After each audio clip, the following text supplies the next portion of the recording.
start with sitting or standing. Wiggle your toes for a few moments and just really feel your feet on the earth. Press all the parts of your feet onto the earth. Your earth is your anchor. It really helps to connect us back so we're not floating, we're actually centered.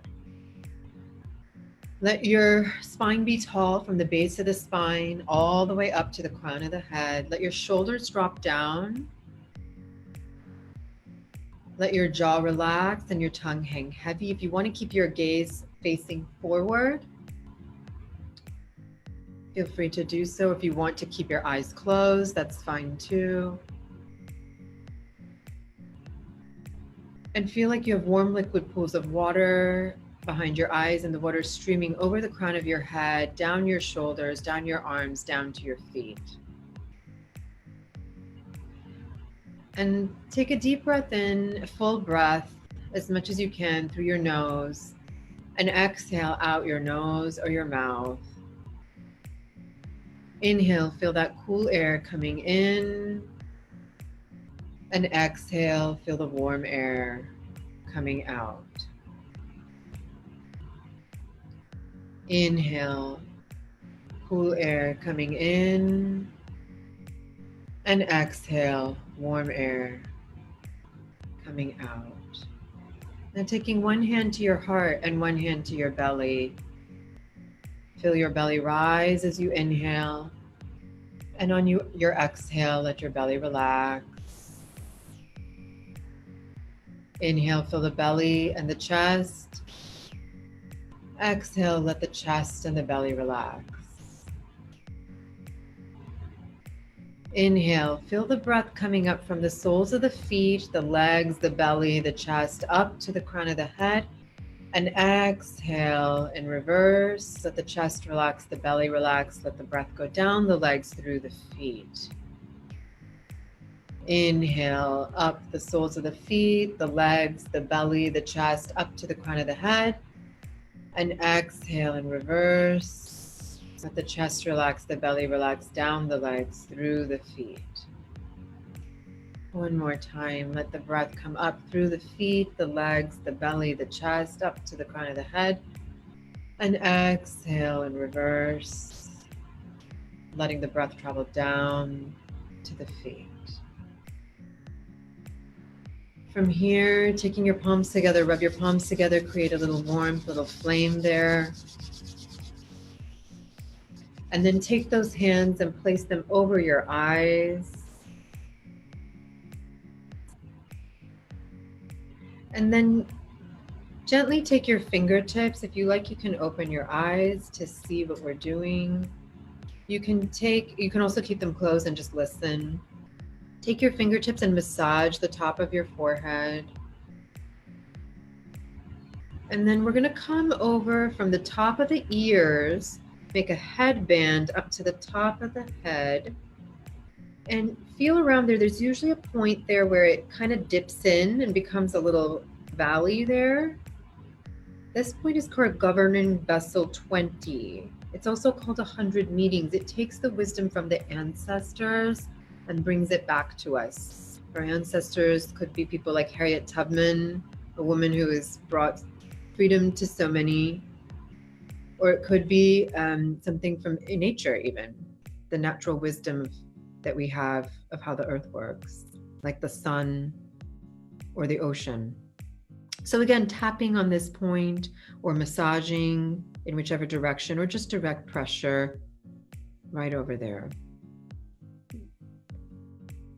And then we're going to come back down into the middle of the face, right between the eyebrows. This is a point called Yin Tong.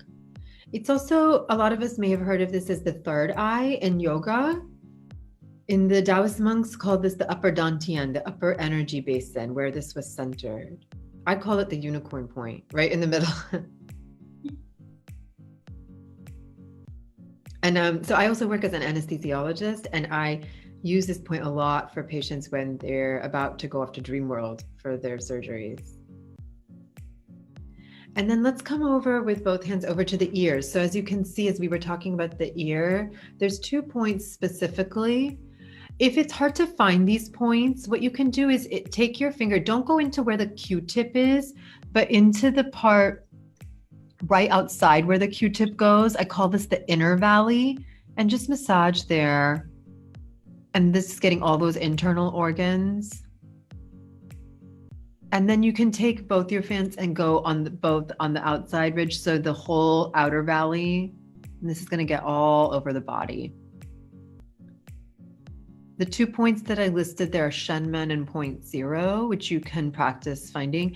Point 0 is a point that helps stimulate vagal tone, so increasing your calming nervous system, your parasympathetic. And Shenmen is my favorite point. It's for overall well-being. And for women, it actually comes from, it helps to promote well-being. Specifically, the energy goes from the pelvic area up to the heart, from the uterus up to the heart. So it's very, very nourishing for your core. Then we're going to come down onto the chest. So there's 2 points here called kidney 27. So if you come from where the sternoclavic, where the sternum and the clavicle join, and then just come about 2 thumb widths is how they describe it, or 2 inches, come out underneath the clavicle. And again, practice just seeing where it feels good to you. This point, kidney 27, is called the storehouse point. It's also, I call it Costco. It's like where you can go and get everything. So everything that's needed for your body, mind, and spirit is right here.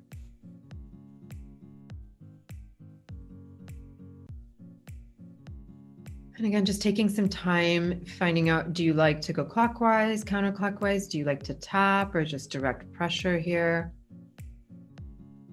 And then coming down on the chest, right on either side of the heart, there's actually a series of points here that you can use. They're all on the kidney channel, and they're all for spirit survival, like spirit revival. They each have different nuances.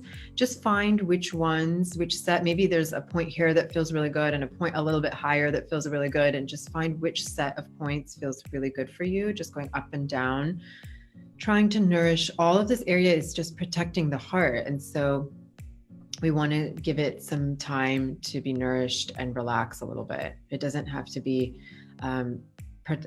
so stressed all the time.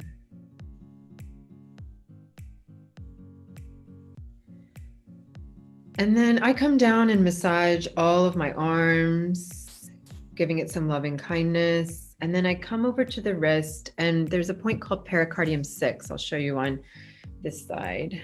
So the way you find this is you go 2 thumb widths from, this is the wrist crease, and go 2 thumb widths down, or about 2 inches. And you're going to feel as you come right, there's 2 tendons there. And as you come, it kind of almost like drops into a point. And so this one you can massage. It's pericardium 6 is very much known as a point for stress and for anti-nausea. You may have heard of AccuBands that people get from CVS, and they're used for seasickness, motion sickness. This actually helps to stimulate that same point. So again, telling ourselves, may we be happy, may we be healthy, may we be safe, may we be free. And then coming on the other side too.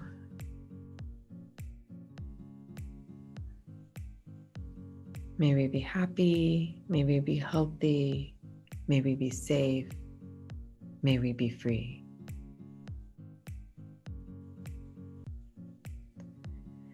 And then we're going to come down to the foot. So I'm going to angle my computer down a little bit more so you can see. So Spleen 6 is on the leg, and it's also one of my favorite points. And so what you're going to do is take 4 of your fingers from the pinky to the index finger. From this bone is called the medial malleolus. From the center of that up the leg, and then just go, there's the tibia. You're going to go right behind it. There's a point that it just drops in. If this is confusing, just go up along the back of this bone, and you usually feel like it just kind of drops in. Again, each of you is going to be a little different. So find where you feel this, oh, this really needs some nourishing. So Spleen 6 is also a 3 yin point, meaning, so there are yin meridians, yin energy channels, and yang energy channels. And yin promotes your calming self. the nourishing side of you that needs more rest, your parasympathetic nervous system. And so there are three meridians on the leg: kidney, liver, and spleen, that all promote that calming, and they all meet here. So this is an extremely nourishing point. It's a very good point for bringing us back down into our bodies, back down to connecting to the earth. It's a great point to use for stress and for people who've gone through any kind of trauma, whether it's a car accident or like if you just went through a grief, definitely during time of COVID, this is huge. And then on the bottom of the foot is a point called kidney 1. So I'm just going to show you very practical. So if you go on the bottom of the foot and you go between the second and third toes, and then it drops down into it just really just comes right there. It's about 1/3 of the way down. This is called kidney 1. Kidney 1 is a great point for calming the spirit. Also, your kidney channel is really what gives us our willpower. It is very innate for helping us face our fears, giving us courage. And this is the beginning of that channel. And now when I'm on the foot, I massage the entire foot. I definitely do this point, and I do 3 rounds of that breath cycle, or I say my loving kindness to myself. And then I'll actually go through and make sure I massage all the toes and the inner arches of the foot and the sole of the feet. Our feet are like our antennae to connect us to the earth, and we need to give them some care. And again, any points on there that feel like they need some more care, take your time with them. So the other thing you can do at home is you can apply heat to these points. You can get a thing called tiger warmer, which helps to heat up the points. And many of you who may have gone for acupuncture in a clinical office may have had moxa, but it's going to be hard for you to do moxa at home. So you can get tiger warmer and do that, or you can get something on Amazon called Bite Away. And it actually helps to take away the sting from insect bites. And you can use that on these acupressure points to help you get a little bit more relief. That stimulates the points and potentiates the action a little bit more.